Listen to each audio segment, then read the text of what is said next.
I was huffing deodorant, aerosol deodorant. So that was my drug of choice at like 14, 15 years old. Yeah. I know, it's crazy. But a kid in school had told me that you can get high by huffing aerosol. Jason LeChance here, a commercial-free version of this conversation. Hey, I want to tell you I've got some exciting news on things that I'm doing, and I'd appreciate you following me there. I am going to be producing and sometimes co-hosting a new podcast that's showing to be very successful, and it's in the same wheelhouse. It's called We're Out of Time with Richard Tate. The We're Out of Time podcast with Richard Tate, featuring two-time NBA champion Lamar Odom. You were in a coma, right? For 3 days. They told me I wasn't even going to talk again, let alone walk. Musician and social media influencer Andrea Russett. As of today, 2 weeks. Star of Netflix Tall Girl Ava Michelle. The next morning, I found him and You found him? I did find him. Personal stylist Parker Noriega. These kind of doctors, majority of the time, are yes doctors. Ken Kraft, the founder of Hope the Mission. I had my own broken world experience. I lost everything. On the We're Out of Time podcast with the man who revolutionized addiction treatment, Richard Tate. Subscribe now on Spotify, Apple Podcast, and YouTube, and we'll see you next Tuesday. Richard is one of the premier individuals in addiction, treatment, and recovery. And he started the We're Out of Time podcast. I'm producing it. I'm going to be co-hosting. He's had so many amazing guests, celebrities talking about their addiction struggles, recovery, mental health, and so much more. Please give it a follow. The link is in the podcast description, youtube.com/@Richard Tate. Or if you're listening to the podcast, search for We're Out of Time, and you'll find the podcast there. And you'll be hearing and seeing me on there, so if you want to remain connected with me, that's the place to do it. Or some of you may know that I do work for PAIN, Parents and Addicts in Need, a nonprofit helping those and their families through the process of addiction and recovery. And I've included links for all that and the podcast that we do called Don't Hide the Scars down below in the description. And I put my email there as well. I've had so many people reach out through Knockin Doorz Down asking to be connected to services, and that is the best way to get a hold of me, jason@painnonprofit.org. All right, we're going commercial free here on out. So there's a beautiful country.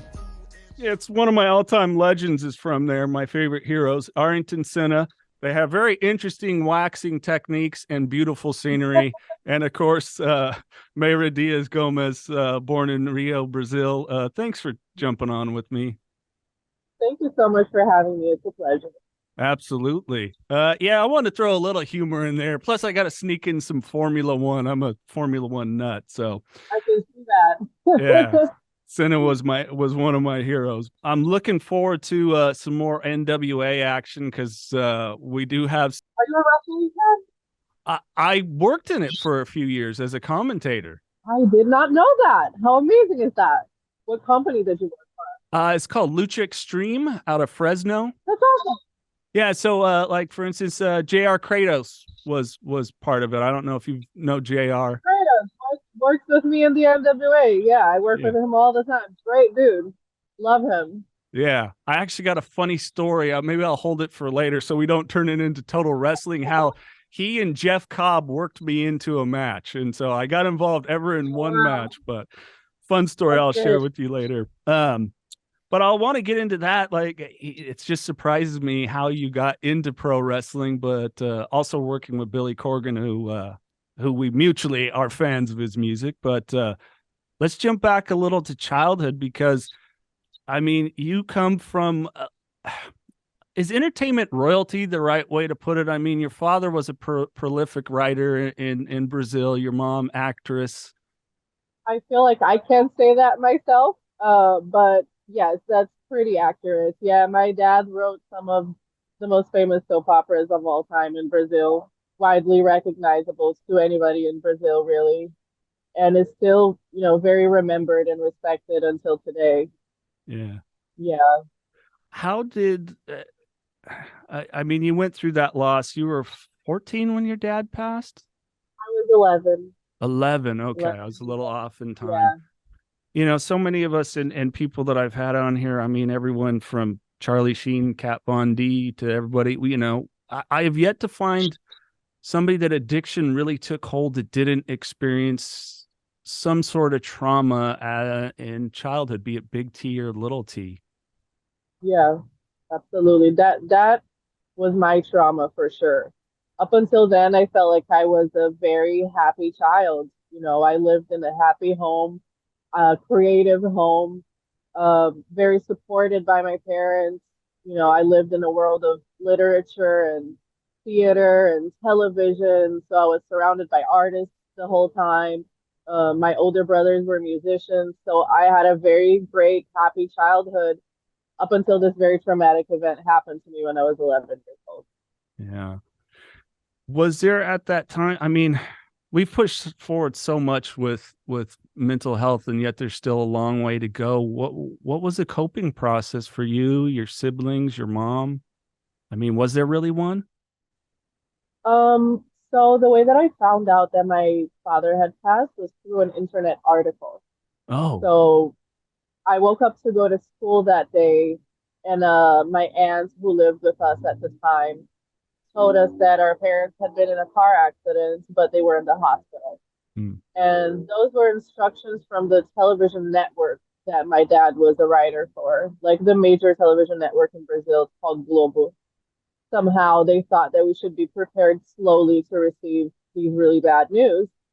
But I was very smart. I already knew how to connect to the internet, and that was the first thing that I did. I logged in, and the homepage on our computer was a news page, and it was the headline news that my dad had died in a car accident. And I read that and saw photos of it. And so at that moment, I was extremely angry and I felt very betrayed. And it immediately ignited rebelliousness in me, where nobody could tell me what to do. But I feel like for the first couple of years, I was still very young. I was pretty much still a child. So it was easier to control me, per se.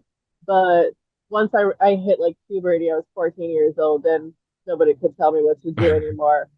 Um, and my coping process pretty much was to start using drugs and start drinking and live my own life. Nobody can tell me what to do, Yeah. you know, and that's how everything began pretty much. I know you're like me, you're a big rock music fan. Definitely.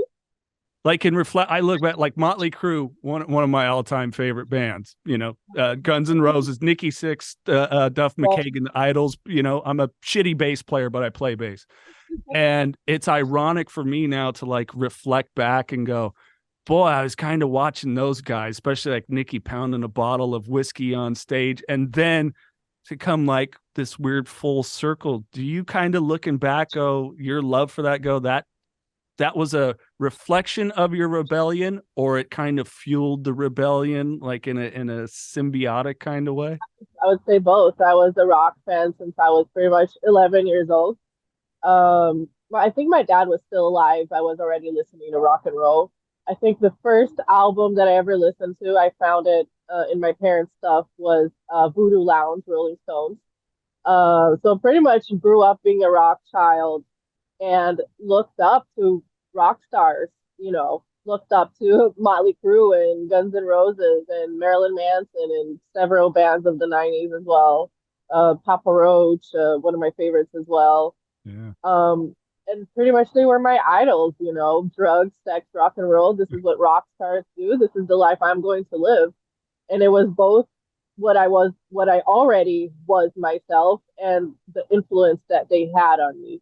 And it is really funny to look back because so many of them are sober now. And I'm glad for that because now I have that as an example as well. You know? Yeah, me too. I haven't spoken to him yet on this podcast, but I was able to speak to Nikki Sixx about that, you know, and he kind of got a good chuckle out of it and was just kind of like, you know, keep working it, man, keep the path. So yeah, absolutely.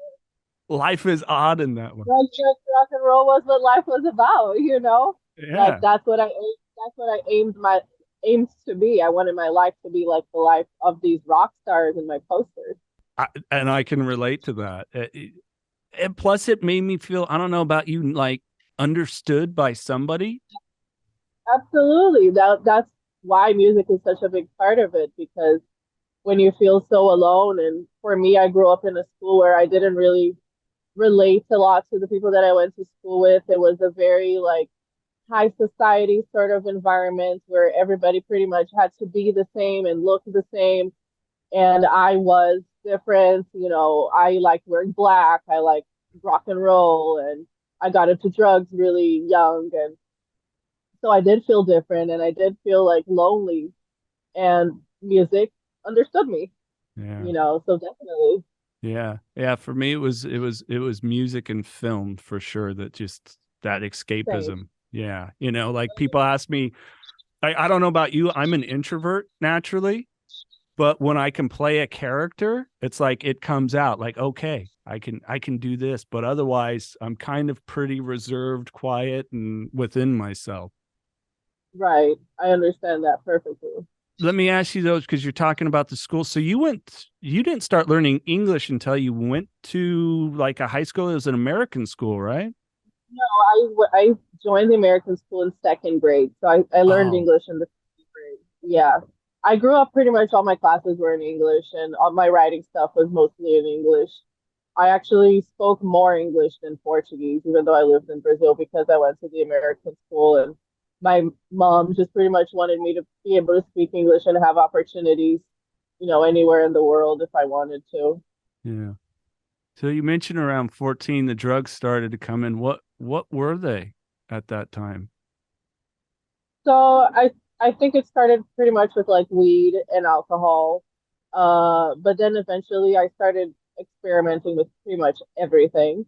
Mm. And like I was telling you, to me it was like a very glamorized thing. I wanted to do drugs because they were cool and they made me cool. You know, they made me feel cool.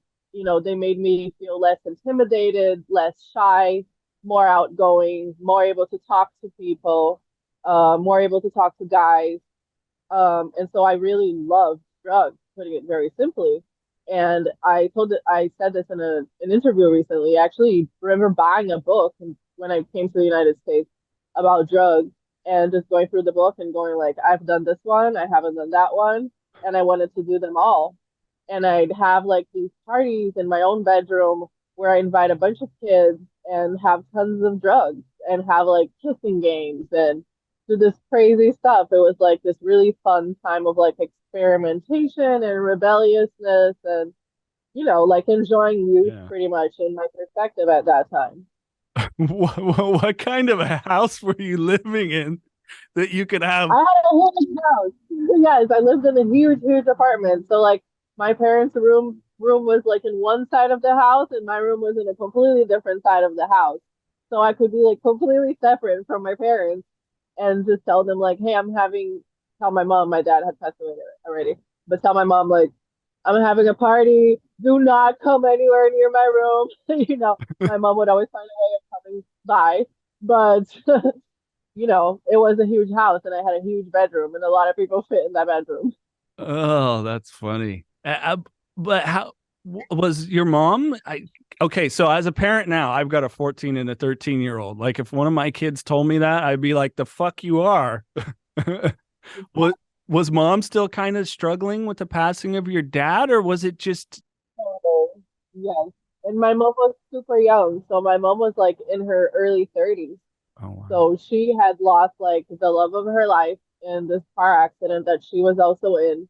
You know, she was in the hospital, she had her recovery, and she was going through the loss herself, you know, and now she's like super young. She has to manage this entire like estate pretty much and, you know, take care of her two really young kids.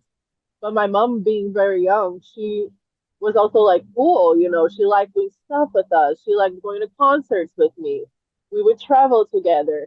And so my mom always tried to be like our friend, I feel like, rather than like an imposing authority, because as an authority, it would never work out. Like I would beef with my mom to death if my mom told me what to do or you can't do this, you can't do that. I'd be grounded all the time and find a way of running away.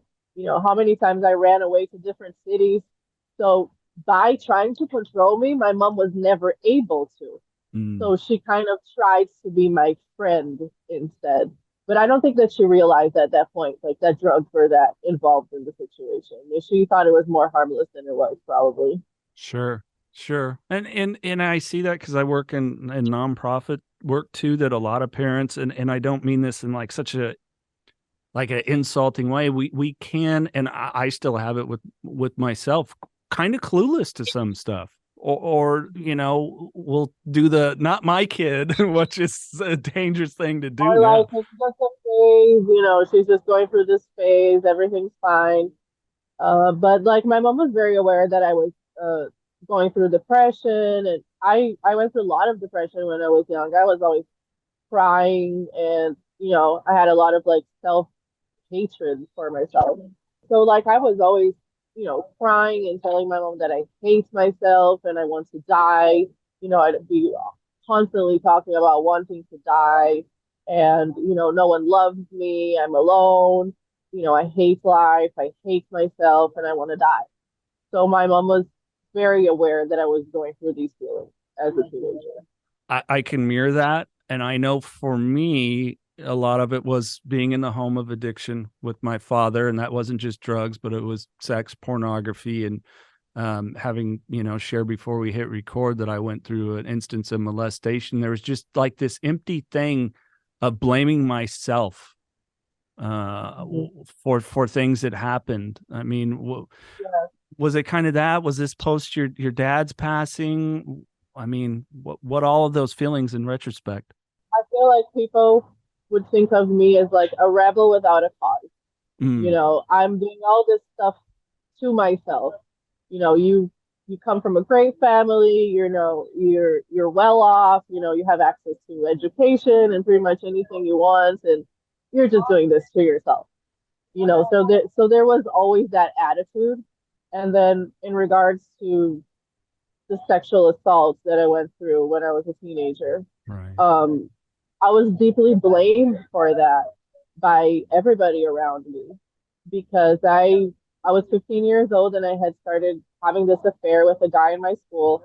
I was a freshman and he was a senior, and he had a girlfriend. So pretty much the judgment was about the fact that, you're going out with a guy who has a girlfriend. So you know what you're getting yourself into. Or we warned you that this guy only wanted to have sex with you, and you went out with him anyway. So looking back, I don't remember having sympathy Mm. from anybody. I could be wrong. There could be a friend that watches this and go, "Hey, I was your friend. I was there." But looking back, mostly I did not feel any sympathy. And that made me even more angry than I already was. And it made me feel like I had even less in common with the people that I went to school with. And I just wanted to get the fuck out. I was ready to start living my life, and my life is away from these people that don't understand. Yeah. Well, so at 15, I mean, you wanted to get out, but you carried that gene that your dad had as a writer. Didn't you start your first book around then? Yeah, so I left school after the rape. I Mm. didn't want to go to school anymore. I started using a lot of drugs, like in school and in the school bathroom, and I just wanted to be expelled. I kept telling my mom, I don't want to go to the school anymore. I'm not going back, because I would be really, really afraid of running into the guy in the hallway Yeah. and things like that. And he was actually in one of my PE classes. So I remember I had like baseball with him. So like I didn't want to go to school ever again. So I made sure that I got expelled by like failing every class pretty much.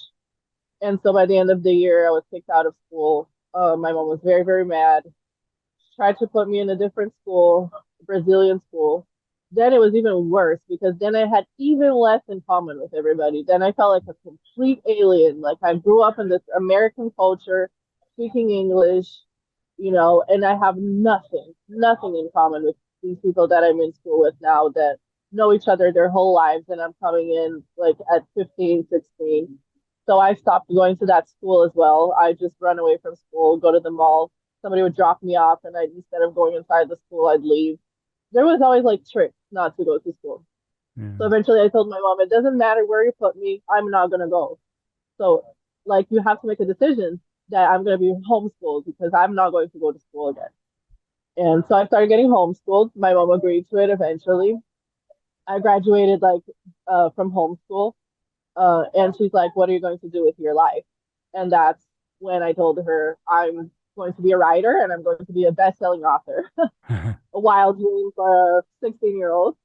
But she was actually really supportive of it because of my dad and, our entire background. Like my mom thought, this is great, do this. And I told her I'm going to write about everything that happened, like dad dying, my depression, the drugs, the guy in school raping me. I'm going to write about all of this. And my mom said, I think that's amazing. Do it. So in 6 months, I wrote the book. I wrote it like really, really quickly. Pretty much I was writing every night, drinking by the computer at home. Uh, and then my mom helped me find a publishing company. So yeah, by the time I was 16 years old, I got a publishing deal. It was the biggest publishing company in South America, and they read the book and they said that it was amazing and they thought that it would be a bestseller. And by the time I was 19, it was a bestseller. That's crazy. And it's still never been translated into English, right? I'm translating it right now. Are you? It's way too overdue. Yes. Because you kind of, yes. Am I wrong? Am me reading about you take it's like semi-autobiographical. You almost put it into a fictitious context and probably to protect yourself and all those things. It was mostly a memoir, but I told people that it was half a memoir and half fiction because I was just really afraid of all the different people that I talked about and the different situations that I talked about coming to bite me in the ass. Did your mom, with the situation with the rape stuff, I mean, I don't know how stuff works in Brazil. Was there ever any point where she was contemplating any sort of legal action or recourse? Or was this just a situation there's no... You know what? It's really crazy because few people have asked me that question before. And for some reason, I don't know if it's because of the super misogynist culture that we grow up in Brazil, but that was never an issue in anybody's mind. Wow. Nobody ever said, let's do something about this legally, ever. I don't remember that ever being something that was mentioned. I remember my mom going like, I'm going to kill this guy, I'm going to beat the fuck. But I don't remember anybody saying, let's, do something about it. But also in Brazil, the culture is very different. You would never go to the police because of a sexual assault. There is more of a fear of the police and a fear of the criminal system in Brazil because it doesn't really protect women. So I think for that reason, it wasn't even something that anybody thought about. And again, it was mostly like, you knew what you were doing. You're going out with this guy. He's an asshole. He has a girlfriend. Why did you even invite him over? Now you're not going to see him ever again. I'm like, yeah, of course. Yeah, that's, I'm sorry that was how it went for you. Cause that's what's shitty. Crazy? I actually saw him once again after the rape. Really? And that shows you the extreme lack of self-love and of codependency on a man giving me attention after my dad's death, because that's the issue that I deal with my whole life. Is I become very dependent on having the attention of a male or somebody, that's giving me that interest daily. And I had feelings for this guy. If I didn't have feelings, I wouldn't, have been in this relationship. And I remember going out with him one more time, not having sex with him, but I remember sitting in the car and just like telling him, like, I know you're not going to ever see me again. And I can't remember really the conversation, but I remember going out with him one more time and taking a drive with him in his car. Wow. And then eventually I called him because it became a rumor in school that we had sex. And apparently he was telling people about it. And I called him and confronted him and said, like, what are you telling people? You're a fucking asshole. Look what you've done to me. Blah, blah, blah. And he basically just said, I never promised you anything. And that was it. You know what? I wish I could say I can't relate to you, but I can. I spent so much time looking for outward validation and thinking attention was love. looking for somebody else to fill the holes within me, and really in retrospect, I think that greater than alcohol or, whatever drugs I did experiment was the ultimate thing I had to get past. Like, Do you feel you are past that? yeah, I'm in a pretty good place. I do. It's taken some work. Like I said, after working recovery, I'm a 12-step guy. I went down that path of sex and love addiction to really look at it, like understanding that for me, like the pornography stuff was a control thing. The relationship thing, which I don't know about you guys, pretty good at about 2 years was the max out point for most of my relationships. After 2 years, it's like, it was, where's the next little thing, the next little fix to this? And It's the whole dopamine thing. You're like searching for the dopamine in that external validation. oh yeah, and those of us that struggle depression, I mean, I'm completely convinced that maybe our brains don't produce dopamine, maybe like some other people that they don't. So, we're looking for a hit. I've been in therapy for a long time, and I am diagnosed with ADHD.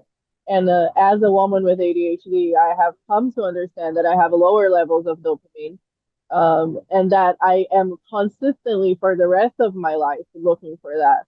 And I learned to not look for dopamine in self-destructive things, but it doesn't change the fact that I every day look for it somehow. Yeah. And it may be in the form of like, I posted a photo and I really hope that people comment. I really hope that people like my photo. But every day there is still that search of that external validation and that dopamine for me.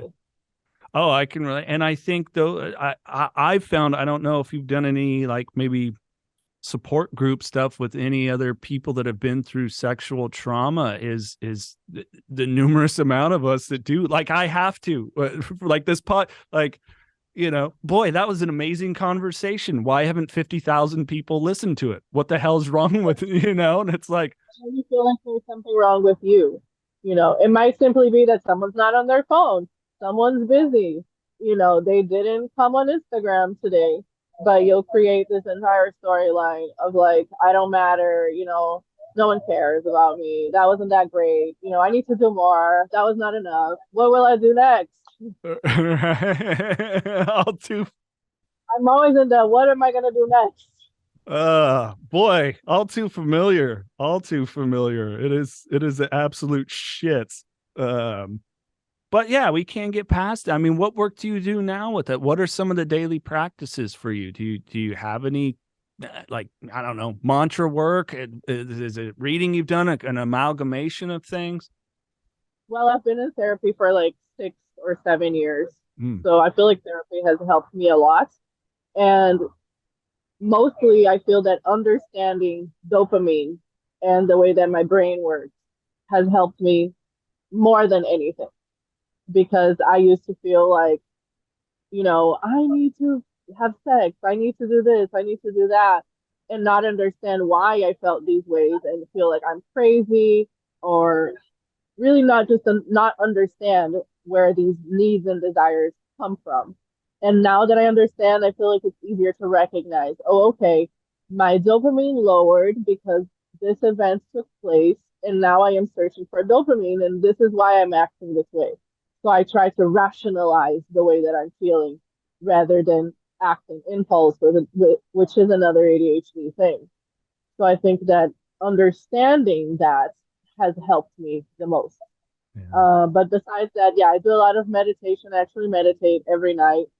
I light candles, and I express gratitude for things that have happened and ask for things that I want. And I do tarot. I'm very like spiritually connected too. But yeah, I think mostly therapy and just like understanding the way that my brain functions. Yeah. And I think that's an exploration that every person needs to go down, not just those of us that have struggled with addiction issues. The more we can understand ourselves and again, not look outward for these inside problems to be fixed by something or someone else, the better. I'm not there yet. I'm definitely not there yet, but I'm aware of it. So at least that At least that. Well, I'm proud of you for that. But I can mirror what you say. You said like, oh, this thing and a fix. And I mean, tell me if I'm wrong. I'm sure you've been there too. Like in retrospect, like, oh my God, I slept with that I don't even like that person. That was more me when I was a teenager. So Mm. I'm really good with my impulses as an adult. I don't really have like reckless sex or sex that I regret. Like I'm very, very picky with people that I get involved with nowadays. It's actually very, very hard for someone to even like get my interest, to be honest. It takes a lot for me to be even interested. But when I was younger, absolutely. I mean, an endless list of people that I look back and say, why? I don't know. Maybe that's a part of being young and dumb. I don't know, but it is definitely the lesson learned. I'm happy that I'm not like that anymore, though. Like Yeah. I prefer the person that I am today, like a lot. I'm glad to hear that. I'm glad to hear that you were able to recognize that, and thank you for sharing that. I think that's very valuable. If there's any, um, you know, even young men, but young women listening too, is I speak at high schools and I'm seeing that as a prevalent problem. And it's sad because they're hurting. Well, when you're a teenager, you don't really have impulse control. You know, you don't No. have it at all. And when you have ADHD, you basically function as a teenager. So it's very similar. Do you still like are you what is it, the I forget what that movie was, Up, the Disney movie with the dog where it's the squirrel runs by and he comes like squirrel, is there still kind of a struggle of remaining focused? And I ask because I think I have ADHD. I've just never been brave enough to see if that's valid. Yeah, I struggle with attention a lot. And that's the main reason why it's taken me so long to translate my books or even to write a new novel because it's been several years. In the past years, as social media has kind of taken over our lives, and so much of it is online and on Instagram, and these little interactions that make our dopamine go up and down, up and down. So they make it very, very hard for me to concentrate. Like I can't write for long periods of time. I lose attention and I'm back on my Instagram checking someone liked, if someone messaged me. So I think not just for me, but for everybody with social media, it has become a lot harder for people with ADHD. And so I definitely still struggle with it. I've been on a medication that I've tried recently called Strattera. Mm. It hasn't worked out great, so it's kind of a matter of let's try something else now. But I definitely struggle with it. We got to put our best foot forward to try, right? But you brought up something interesting. You talking about the being in a high school bathroom, using drugs and everything else. And I'm finding with more people that I talk to in different countries, it's kind of interesting. Like a woman I made a friendship with from South Africa, it differs from country to country at what some of those drug trends are. Yeah. I mean, what was it? What was it for you? I mean, pot, obviously, most of us, that was, one of the early things. I was huffing deodorant, aerosol deodorant. So that was my drug of choice at like 14, 15 years old. Yeah. I know, it's crazy. But a kid in school had told me that you can get high by huffing aerosol. Yeah, yeah. And so first we tried like putting deodorant straight to our mouths to see if we would get high. And of course, it's the most disgusting thing in the whole planet. So I came up with this idea where basically I invented this way of huffing deodorant that I'm sure other people around the world have also thought that they invented. But you basically put the bottle of the deodorant in a plastic bag and you tie the bag really tight. You make a little hole on the bag and you make the bottle face opposite from where the hole is. So the aerosol is essentially sticking to the plastic bag. Mm. And so you only get, I'm sorry, the perfume, the gross part is sticking to the bag and you only get the aerosol in your mouth. And that makes you really, really, really high, really fast. Yeah. Well, yeah, we called it whippets here, but most of the people, what they would do is they would take like Like bakeries could get it where it actually had the nitrous was separate of the whipped cream, and so they would take that, and I believe Steve-O kind of went down that route from Jackass, but yeah, the whippets and that shit always scared me. I had a cousin that he was into that, man, and he would I was like, what the fuck? No, I'm good. I'll just stick with booze. I'm fine. Right. So like I did this a lot when I was a teenager, and like I taught it to so many different kids at school and at parties. Like I'm sure you could talk to hundreds of people that went to school in Brazil that would talk about huffing deodorant, Yeah. because I would be like, "Hey, let's go to the bathroom. I know this new drug. Uh, I'm gonna teach it to you." And we would get high on that. And because it was accessible, like it wasn't like in Brazil, like drugs are illegal, obviously. Like marijuana is illegal. You'd have to go up the slums or something like that to get marijuana.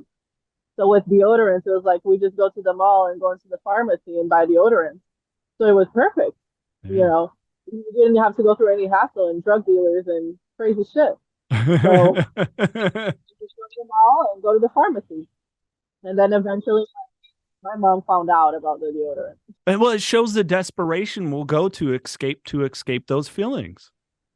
Yeah, definitely. And then, you get that high, you go up in the clouds, and next thing you know, you're depressed again. And then you use it again. Yeah. But we like that spike, right? We like those spikes, and Yeah. to the point where we live for it. At what point did it stop working? Because you're what, 3 years sober now? 2 years and 5 months. Hell yeah, I love it. So we were pandemic sober. I fell off Yeah. during the pandemic. I got to be on. Well, everybody knows, all my listeners know, but yeah, I had almost 2 years again. I seem to have this cycle. So this is the first time I'm actually over 2 years. But you found it during the pandemic. Well, yes, but because I started drinking so much during the pandemic as well, Oh, where I was waking up in the morning and having tequila like at 9 a.m., like literally, and having tequila all day, sometimes sleeping with a tequila bottle next to my bed. Because in that beginning where we didn't know what was going on, it felt hopeless. It felt like darkness. It felt like, am I ever going to see anyone again? And like for me and for you or anybody that feels that loneliness, it was extreme loneliness, and it was fear of like never connecting to people again, and being alone, being forgotten, not being loved, like all those feelings coming back, and then just drinking a lot of tequila. yeah. And because I had been in wrestling training for the previous year, I had been like really disciplined with like dieting and working out. I was doing the hardest workouts of my entire life, and I had a lot of responsibility. And so when lockdown began, my immediate thought was, great, I have no responsibility. I can drink, I can eat, and I don't have to work out. There we go. Yeah. And so it began. I just drank and ate at home until it really became unbearable, because I've been suffering from panic attacks for several years as well. And my panic attacks just got completely out of control during the lockdown. And for me, the panic is always about, I am alone, nobody loves me, and I'm going to die. Mm. And it started happening every night. And so when it came to a point where it had happened for like 10 nights in a row, my therapist basically demanded me to go to a psychiatrist. She said, I'm demanding you to do something about this. And she's right, because I was going to kill myself on one of those nights, Yeah. the desperation that I was feeling. And if you know about panic attacks, they're uncontrollable. There's nothing that can snap you out of it, and it's that feeling of, I'm going to die, or I want to die. Yeah. And, so I did look for a doctor, and the first thing he told me was, we need to get you sober, because we might be able to stop the panic attacks. We might find out that the alcohol abuse is connected to the panic attack. And so let's get you sober. And it was like such a simple way that he put it. Like, if you stop drinking, you can stop having panic attacks. And to me, the panic attacks were the worst thing that I've ever experienced in my life because I would wake up in the morning and be afraid of going through the day and then getting to nighttime when the panic attack would start again. Yeah. So I never wanted anything more than to not have those panic attacks and to not feel those feelings. And so I said, okay, try to get me sober. And thank God I've been sober ever since. I love it. That's awesome. But again, it's that Yeah. illustration of that cycle, right? Yeah. I mean, I never knew that I suffered from panic attacks. And then when I started to realize, and it's gotten much better, my anxiety continues to improve, but it's that cycle. It's like panic attack, drinking will take it away, but drinking actually drives a panic attack. And so you end up in this loop. I mean, it really is that desperation. Like, I don't, any of this. Yeah. And ever since I stopped drinking, I do not have panic attacks. I don't have panic attacks anymore. Wow. That's great. Yeah, and even on my like sobriety apps, like when I started on the apps where it says like why am I sober, I wrote because I never want to have a panic attack ever again. And sometimes I open the app and I look at that line that I wrote and I say that's it. Like, I never want to have those panic attacks ever again. And like I was blessed with the opportunity to have that taken away. When this started, so when lockdown started, you had already jumped into wrestling, of course, NWA, working with Billy Corgan and so many wonderful, talented people, some that I've met or know personally. But that was a hell of a jump. I mean, we've got a history of writing. I mean, mom was an actress, dad was a prolific writer. I wish some of his work was translated or I could find it. I mean, we're, writing. You had been doing modeling. I believe you had just went through a divorce just prior to that too. Where was the jump to, I'm going to start professional wrestling? Because, I mean, were you a fan as a kid or was this just something? Yeah, I didn't grow up watching wrestling at all. Like wrestling was not popular in Brazil. And I feel like it's very similar to the moments in my life where I dropped out of school and decided to be a writer. And it's in these moments of like rock bottom and extreme depression, which I was going through at that time due to my divorce, that I have these wild ideas. And I think that it's my brain struggling to get the dopamine back up, because the brain doesn't want to stay in that state. And so it will like desperately look for something. And in my case, it has always been these crazy ideas. I am going to drop out of school and become a best-selling author. I'm 21 years old. I'm going to move to Hollywood to become a music journalist. And now I'm in my 30s, watching WWE on television. I was in a deep depression as well because of my separation. I was living by myself for the first time. So, I'm dealing with panic attacks. I'm dealing with I'm lonely, nobody loves me, and I'm going to die. It's always those three things for me. And I'm watching WWE on TV. I'm watching Becky Lynch and Charlotte Flair and the ladies match. And I thought, oh my God, like I felt so inspired. These women are so beautiful, so powerful, so strong. And to simply watch them gave me so much inspiration where I thought, if I could be like them, I think that I would be happy.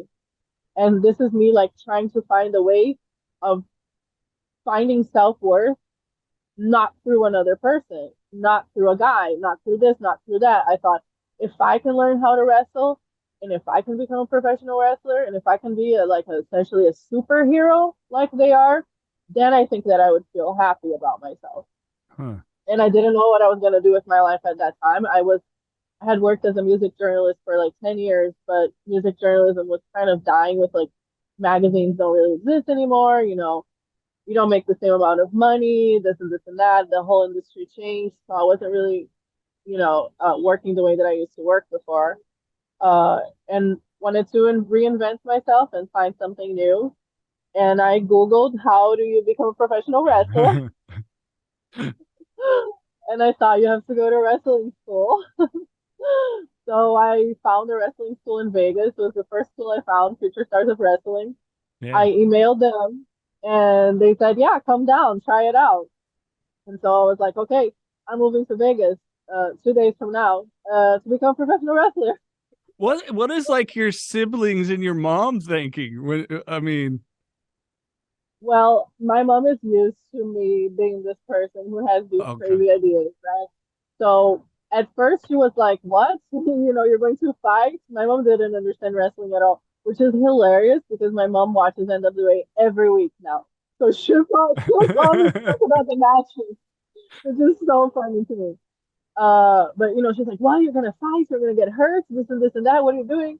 But at the same time, like she was supportive too, and she thought like, if you can find a passion in a sport, that's amazing for you. That's amazing for your depression and everything else. She always wanted me to be passionate about a sport, throughout my whole life. And so she supported it somewhat. When she started seeing the videos of me in school actually training and actually doing stuff, she saw that this was a real thing. Then she was like, okay, I understand. But yeah, so I moved to Vegas, and I had also watched the documentary about the Glow Girls. Have you seen it? I Right. So I'm older than you by a decade. I watched Glow growing up. Nice. So not only that, Nice. yeah, I watched the documentary. I've watched the TV show on Netflix, which I'm bummed they canceled it. Mark Maron was Yeah. phenomenal. So yeah, of course, I know Glow. I'm friends with a lot of the girls now, which is amazing. But so I had watched the documentary, and that also inspired me a lot because they weren't athletes. They were models and actresses who got cast for a show. Then they moved to Las Vegas, had to learn how to wrestle, and then started wrestling for television. And in my head, I thought if these girls who are not athletes can go to wrestling school and learn, then I can as well. And to me that was perfect. I was like, I'm moving to Vegas, just like the Glow Girls. Yeah.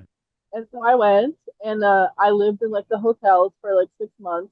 So like every week, pretty much, I would move to a different hotel because of the prices. You were deal Because shopping, yeah, because Vegas is really cheap during the week and really expensive during the weekend. So you can't stay in the same hotel on the weekend. You got to find some cheap place to go because it goes from like $45 a night to $300 a night.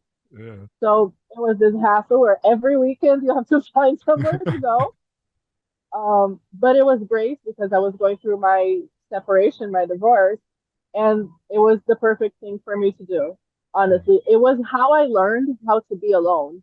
It was in Las Vegas, but I was alone and I was surrounded by people. I was surrounded by lights. I was surrounded by movement. So in a way, I didn't feel alone. So Vegas like taught me how to be by myself. It really got me through like a lot of fear of being alone. Yeah, so I was in school for about 6 months. Then eventually I couldn't take it anymore because I was drinking in Vegas. Of course, I still drank at the time. So I would drink at night and go to school, bump, hungover during the day. So for those that don't know, bump is learning to fall, like do a flat back bump so you land proper, know how to tuck your chin. I'm just telling people it fucking hurts. Okay. I've done it once. Once was enough. Let alone never hung over. Right. I remember being in school like it was the third day and I hadn't taken a bump yet. And they were like, has the new girl taken a bump? And I was like terrified. Like I didn't want them to figure out that I hadn't taken a bump yet because I didn't want to do it. And I was like, no. And they were like, you should have done it on the first day because that's, what establishes whether you can become a professional wrestler or not. If you take a bump and you don't come back the next day, then, this is not for you. So let's do it. Let's take a bump. And it's terrifying, but I love it actually now. Yeah, everybody says you just kind of build up an ability to take it. I think really the first part of it is that fear. I mean, have I gone through more painful things? Yeah, but there is something still very odd about. I mean, I'm like, the fact that you have to take both of your feet off the ground feels so unnatural, right? You're like, what? yeah, it is, and so much of it is just professional wrestling in general is counterintuitive. It's that way with so many things. Like I've done Brazilian jiu-jitsu off and on for a decade. There's so much counterintuitive to it, but you get hooked. So yeah, that's how that happens. How did you get on Billy Corgan's radar then with the NWA? So I had been in the school for 6 months. Eventually, I came back to LA because I couldn't handle being in Vegas anymore. Like I said, I was drinking. I was spending shitload of money in the hotels. I didn't have a job in Vegas, so I was just spending money and going to school and drinking. Um, so I went back home, started training with a local wrestler called Royce Isaac, who was on the NWA. But something happened coincidentally, not connected to him. So I had been in a Smashing Pumpkins music video before, Silvery Sometimes. Really? As, yeah, as a Smashing Pumpkins fan, like I grew up a Smashing Pumpkins fan. I was cast for that video. So I knew Billy from the video. I knew him like from music industry stuff because I worked as a music writer as well. He had actually come to my building for a concert at some point. So I kind of knew him. Like I wasn't like really good friends with him, but I knew him. Um, he came to my page, and on the day that he came to my page, crazy, wild story. I was wearing a Smashing Pumpkins shirt in front of the school in the ring, and on my bio it said "Future Star of Wrestling" because that was the name of the school. And Billy messaged me out of the blue. I got a message from Billy Corgan, and he goes, "Hey Mayra, are you wrestling?" And I said, "Well, not exactly. I'm in school. I just started."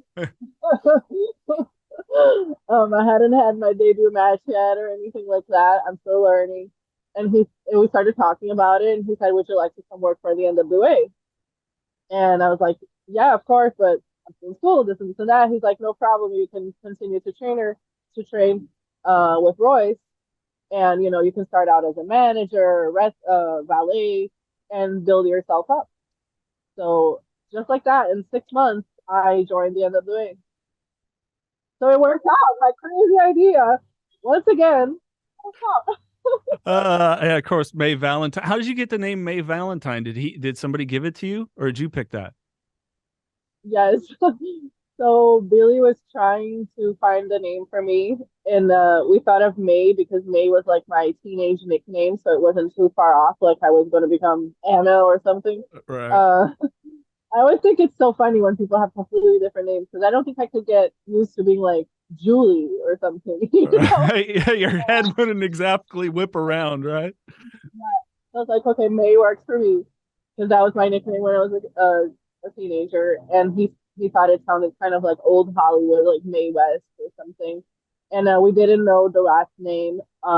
He thought something like girly, or he said Lockhart, but I have a friend whose last name is Lockhart, Leia Lockhart, and I told him no, not Lockhart, because I have a friend with that name. And then when I was training with Royce, I actually trained at David Arquette's house in Oh, LA because David Arquette owned a wrestling ring in his yeah. backyard, and he was letting me use it for training. So David was there on this day where I was discussing what my name was going to be, and he said, "How about May Valentine?" And I thought, you know what? That's it. It sounds perfect, and I get to say that Billy Corgan and David Arquette came up with my name, so I don't think there's anything better than that. Let's do it. May Valentine. I dig it. I dig it. Boy, have you, not to segue to somebody else, but have you watched David Arquette's? I've been trying to speak with him for years. Have you watched the documentary with him where he was in that oh God, that was so like, I love Yes. wrestling, but I do not get hardcore shit. Like you will get me to leave. Yeah. When That's he got tough, sliced. tough to watch. That's a great documentary, though, to Yeah. anyone out there. You Yeah. can't kill David Arquette. Yeah, that's really what spawned, like, I always enjoyed him as an actor, and I was probably one of the few people that dug his WCW run back in the day. But it was like watching that, I was like, wow, this guy's just fascinating as hell. But anyways, back to you. I definitely related to that too, like where he's an actor and nobody believes he's going to become a wrestler, and there he goes and fucking does it. Yeah. So I definitely relate to him as well. I kind of just dig people that decide that they want to do something and do it, because I've lacked that a lot in life, and I'm really trying to change my mindset about me, and so yeah, I loved it. But anyways, this isn't about me, it's about you. Let me ask you then, going through the things that you did, how do you frame for yourself, now you're in Playboy. It's a foreign issue, right? Playboy is Playboy Denmark. Playboy did. I was going to say there was also an FHM US that just came out a couple of days ago. So how do you frame that with the things that you've kind of been through, and knowing that sometimes you look for outward validate, like you do what you do and you're great at your career, but how do you kind of frame that, or keep maybe ego in check? I'm not sure, I'm trying to understand, your processing of it. And I think that it doesn't matter what happens to me, it doesn't change my ego. Like, honestly, I feel that, some of the biggest things in the world can happen. I can meet some of the biggest, celebrities in the world, or accomplish things that, other people think are incredible. And it just doesn't change how I think or how I feel in any way. It maybe gives me a sense of like pride or accomplishment, but I don't have an ego problem. I've never had. thanks for sharing. Yeah, I was really curious about that, knowing your some of your history and the trials that you've been through, and just, how you frame that. Sometimes I even think that I have a little bit of like imposter syndrome, where, somebody will say to me like, "Oh, you're a playmate, you're on the cover of Playboy," and I go, "I guess," Yeah. and I don't feel like it. Yeah. I go like, "Yeah, I guess I did that." I thank you, because now I know what you're saying. I've had people like, "Oh my God, you went and talked with Charlie Sheen a couple of times," and it's like, yeah, I hope at least one listener, maybe it helped them get sober or whatever. It's like, it's just part of what I do. Like, I don't, you know what I'm saying. I don't understand what you're saying. It's hard to put it in words, but yes, it doesn't change anything for me. Rather than at that moment, I think, hey, I did this really cool thing, and I hope people, listen to it or like it too. Yeah. But I don't feel like, oh my God, I'm Playboy model. I've done this or that. Like, I don't think I could ever feel like that, because the reality is inside. I still feel like, well, I haven't done enough. I have to do more. Yeah. And I don't know about you. None of the people that I've met or conversations from a personal, just me, my own ego standpoint, took away any of my character defects and things I struggled with. But I'll sure as hell tell you that, like, after this episode's released, and maybe a young lady, young man, or anybody reaches out and goes, "Wow, I didn't know that about her," that really helped me continue to stay sober, want to get sober, or confront my mental health issues. That fills me up. Exactly. That is a moment when, at least for that moment, I feel like I accomplished something. And sometimes that feels better than even like, oh, I'm on a TV show, I met the celebrity, or I'm on the cover of this magazine. Like, I think that the real meaningful things sometimes mean more. Because being on the cover of the magazine, this or that, it's the same dopamine high. You're gonna see the cover of the magazine and be really happy, but then the next day you're still you. I compare it to my fictitious Porsche. I'm a car guy. One day I will own a Porsche. I haven't yet, but I've already been able to frame. I'll be able to go, yeah, I own a Porsche. My life isn't any different. It's just a different car. That's it. That's all it is. You accomplish something, and then you look for something else that you want to accomplish. Exactly. And is it ever enough? I was thinking about this yesterday, like, what do I need to be fulfilled? God, please help me. I think he being of service to others, and like you said, I think that's the ultimate purpose. You know what I'm saying? Because much like you, maybe there's going to be a young lady now. She didn't think she would be able to get into the ring, and here's your story and wants to do it, or heck, anybody, with anything. Like, to me, it's inspirational. That does mean something to me. And it's similar to when my book came out and became a bestseller. It became a bestseller because teenagers related to how real I was about the problems that I was having. Or even now that I'm speaking openly about my alcoholism and drug addiction, I only recently started speaking about it. It's only been like a couple of months. And it's something that I'm really enjoying it. I know that every single time I have a conversation, I'm going to leave the conversation fulfilled. And, dare I say, it's more fulfilling than other stuff that people, wants to have so bad, Yeah. like materialistic things or fame or. Yeah.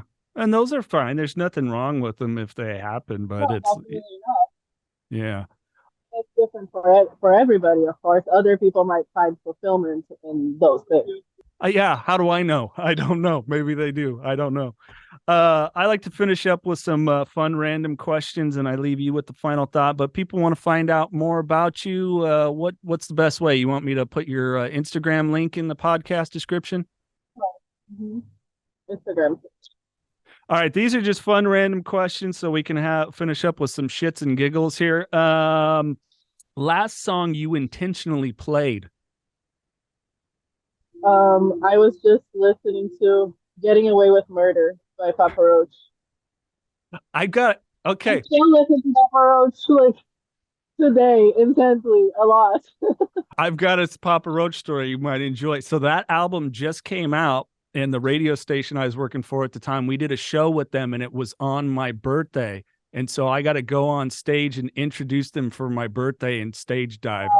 Yeah, it was pretty badass. It was pretty cool. I'm good friends with them. Like I met them for the first time when I was 14 years old. Yeah. Oh, I know that story. Wait, let's not confuse that with another story. Oh, that's the other story, huh? Okay. That is not the story about going to the hotel room of Okay. the rock star. Let's just keep that straight. It's Okay. a different story where I went to the hotel, to the pool of a hotel, and had lunch with Papa Roach at the pool during Rock in Rio. That's how I met him. Oh, gotcha. God, I've always wanted to go to Rock in Rio. I hope to visit someday. If you could give your younger self any piece of advice, what would you give you? Say, just be patient with yourself. Treat yourself with kindness, and all the things you want are going to come true, girls. So don't sit around and cry all day long because the things that you want haven't happened yet. They will. Do you have a favorite sport? Well, wrestling. Yeah. Other than wrestling, I mean, you grew up in Brazil. I'm assuming you got inundated with soccer like nobody's business. I was never a soccer girl. Never. Like, the only kind of sports that I watched really were like martial arts, like MMA and boxing, and now wrestling. Yeah. I was never like a soccer person ever. Growing up in Brazil, there was never the Formula One influence. I mean, you get the home of Ayrton Senna. Come on, my friend. I remember mostly when I was a child, when Ayrton Senna was still alive. But my dad used to watch Formula One. Yeah, I remember that. And my brother, Guilherme, actually raced for a while. Really? That's cool. Yeah, that's one of those things in my heart, you know. I grew up loving him, and boy, what a sad, tragic thing as well. I feel like I'm a music girl, not a sports girl when I was growing up. And then it was only when I got older that I got into, physical activity at all. How about a new band that's out there that maybe hasn't really gotten big yet that's catching your ear? I don't know. I'm not in sync with the new bands. But if anyone has that answer, please let me know because I'd love to find some new bands. I listen to the same stuff that I listened to 20 years ago. Okay. For real. Like I'm still listening to the same Motley Crue, Guns N' Roses, like my playlist still looks like that. Or like sometimes I'll randomly go on Spotify and put like best songs of 1999, songs of like 2001. I love the old stuff. Well, you got to tell me you've had to have listened to the new Smashing Pumpkins triple album, right? I just went to their concert a couple of days ago. Oh, how was it? I think I've reached out to Billy, the record representative. I'm hoping he'll agree to come on this podcast, and I think I'm going to see him. They're actually playing in Northern California, either on my birthday or the day before. So I'm hoping to go I see can it. try to make that connection for sure. Oh, wow. Thank you. But yeah, how was it live? I mean, did they play a lot of the new stuff? They didn't play a lot of the new stuff. They played a lot of the old stuff. Yeah. Really? I haven't listened to all the songs because it's 33 songs. Oh yeah. It's 33 songs. But I'm about to do that today, actually. It just came out yesterday. yeah, I on the way to LA, I threw it on and just it was my drive and it was like Oh, you did? it's good. And I would love to tell him because I'm like when he said the line, I used to be a little boy, like still it gives me chills and tears and now there's a lot of that beauty of the Smashing Pumpkins too. Like I love Bullet with Butterfly Wings. I've been learning to play Zero, and I dig the rock. Like Beguiled is a badass song off the new album, but yeah, there's a lot of beautiful. You're gonna be surprised. I think you're gonna really be moved by some of it. Yeah. Yeah. And I recommend the Who. You might dig them. Mongolian rock band, and they do a lot of cool features with people. So it's The Who? yeah. The HU. The Who. Oh, okay. Yeah. Oh, okay. They did a song with Jacoby from Papa Roach. They did do one with him, and they just had one with why am I blanking on his name? Not Robert Duvall. That's the actor. He sings with Alice in Chains now, and I'm drawing a blank. But it's badass. You'll dig him. Yeah, I've heard of that. I just haven't gotten into it. You'll dig it. All right, back to random questions. Sorry, it's I don't get to talk with many other people that are music fans. So, if you could have one superpower, what would it be?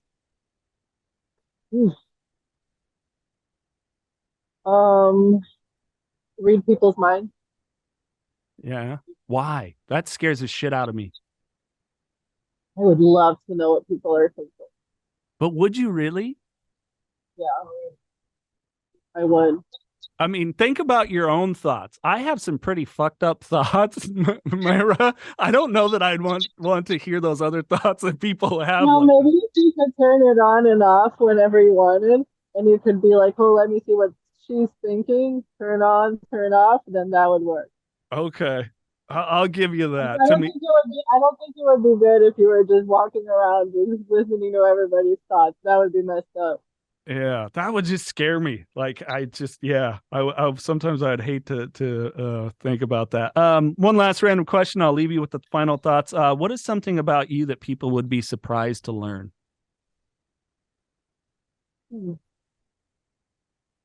God, I think I'm an open book. I tell you everything there is to know about myself.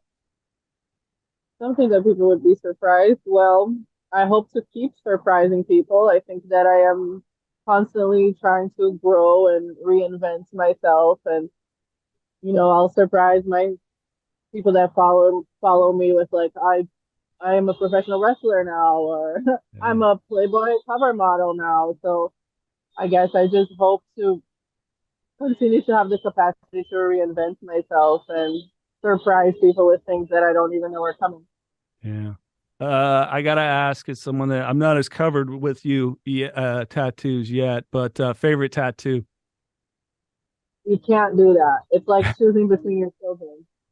You just can't. I like all my tattoos, like even the bad ones. They all have some sort of meaning. Yeah. Yeah, for sure. I have many tattoos. I know some of them are dope. I like my dad's like, you're not gonna get anything on your hands, are you? I'm like, I don't know. I might eventually. I know. They're my favorite ones. Yeah. I just said that's my favorite ones. I literally just contradicted myself. There you go. It is not my favorite one. It is one of my favorite. That's all right. Hey, this has been a real pleasure. It's been a joy to watch you with NWA, and I'm excited to see more of it. And here's my butchering of Portuguese. Tell me if I still remember to say it right. Muito obrigado. Great. Muito obrigado. Yeah. If there's anything that you would want to lend to someone listening, just any advice of the stuff that you've been through, maybe some inspiration, encouragement, what might that be? Well, I think that if you are suffering from the disease of addiction, if you are having a problem, and you're afraid of coming to terms with it. You're afraid of admitting it to yourself.